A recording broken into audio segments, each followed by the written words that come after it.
There is something deeply unsettling about driving through the economic heart of the Southeast.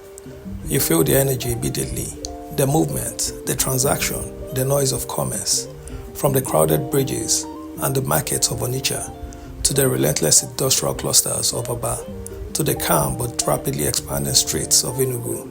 Everything tells you one thing: this region is not poor, it is not slow, and it is definitely not lacking ambition. But then you look up and you notice something strange. The skyline is flat, mostly rooftops, mostly low-rise buildings, mostly horizontal growth. Now compare that to Lagos, a city that has made one bold decision to rise.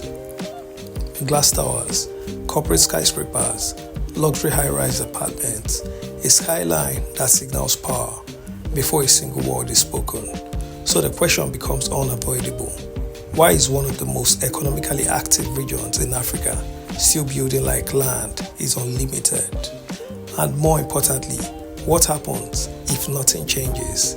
Because the future of cities is not horizontal, the future of cities is vertical.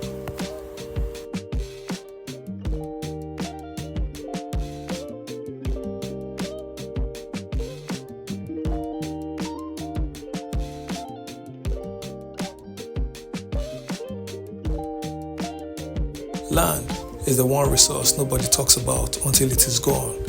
And in the Southeast, it is disappearing, slowly, quietly, but inevitably. Unlike regions with vast open land, southeastern Nigeria is compact, dense, intensely utilized.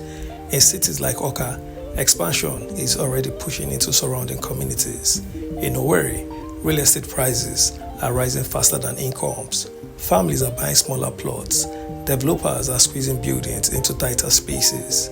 Structures is struggling to keep up. And here is the dangerous part. When cities run out of land, they don't stop growing.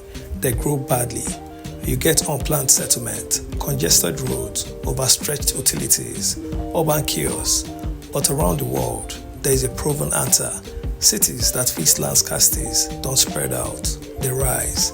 Vertical development is not just an option, it is survival. Because when you build upward, you don't just save land, you multiply it.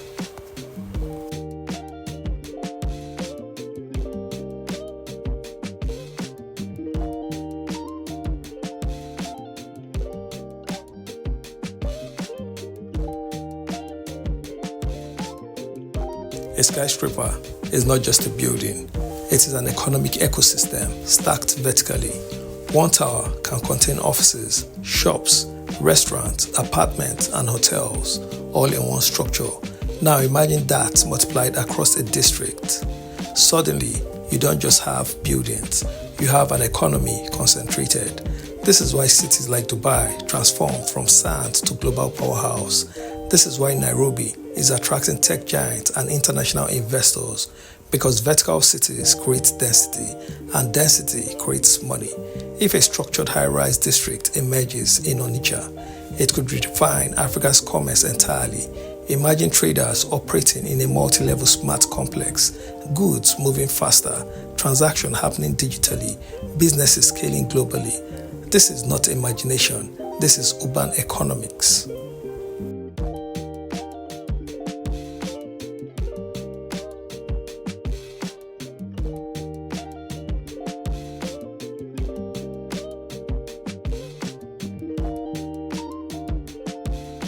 There is a reason the Southeast stands out economically.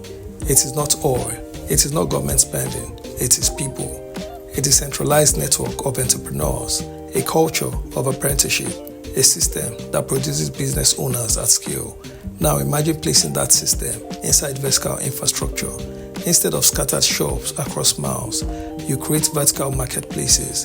Instead of fragmented industrial zones, you build high-rise manufacturing clusters. Cities like Enugu already show what is possible.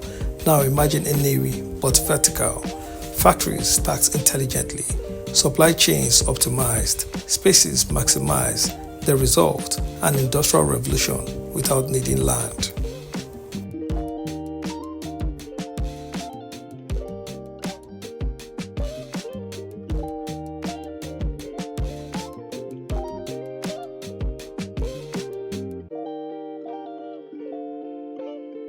Modern cities are not just built for living, they are built for control. And control becomes easier when cities are structured vertically. Think about sprawling urban areas, endless streets, unregulated buildings, difficult surveillance. Now compare that to planned high-rise district, controlled access points, integrated security systems, centralized monitoring. It can become easier to track movement, protect businesses, respond to emergencies. For regions dealing with urban security challenges, vertical districts are not just modern, they are strategic.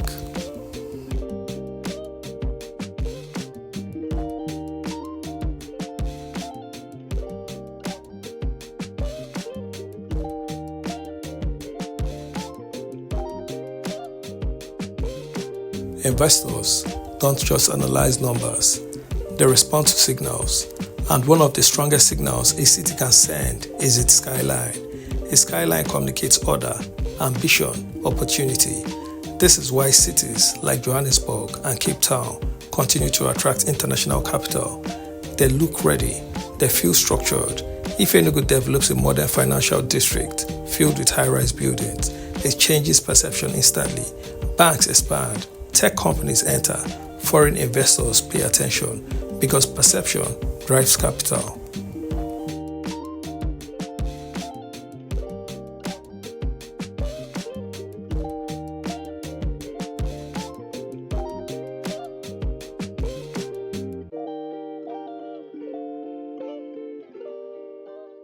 Every high-rise project begins with construction, and construction creates jobs.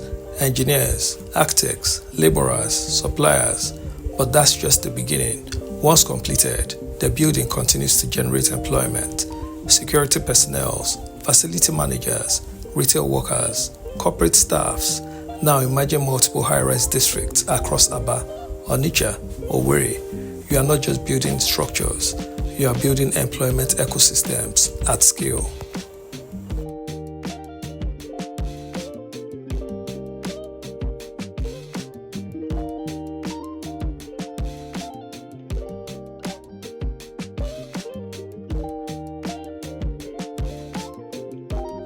There is a quiet pattern happening across Nigeria.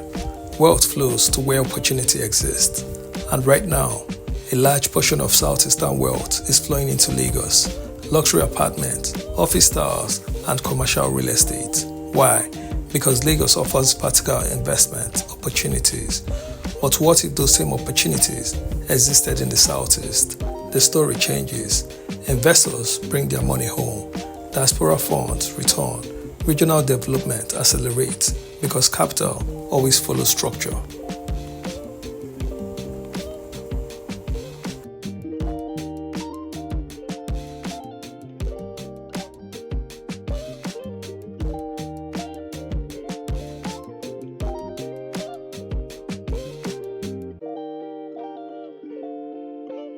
Cities compete globally, and in that competition, image matters. Think of New York City, think of Shanghai.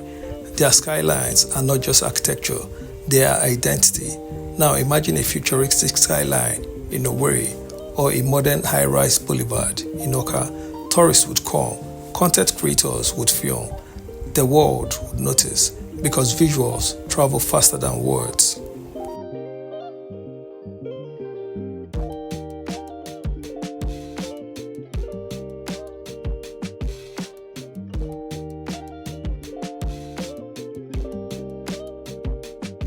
But here's the truth. High-rise districts are not magic.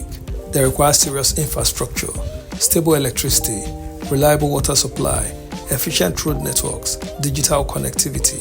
Without this, skyscrapers become empty shells. So the conversation is not just about buildings, it is about systems. Governors must think holistically.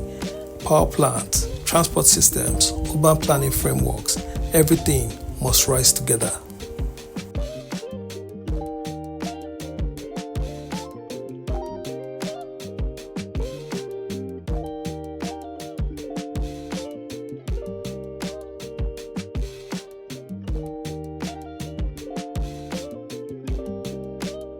This transformation is possible, but it requires intention.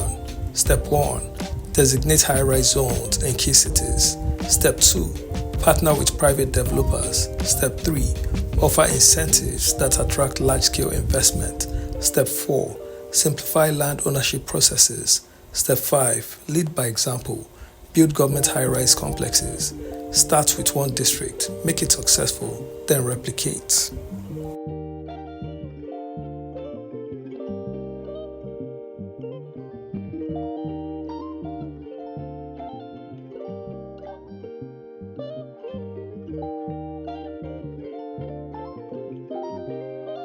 Southeast has everything it needs: capital, entrepreneurship, human talent. What it lacks is vertical vision. The next generation of African cities will not be defined by land size, it will be defined by skyline. And the time to act is now, because the future is not waiting, it is rising.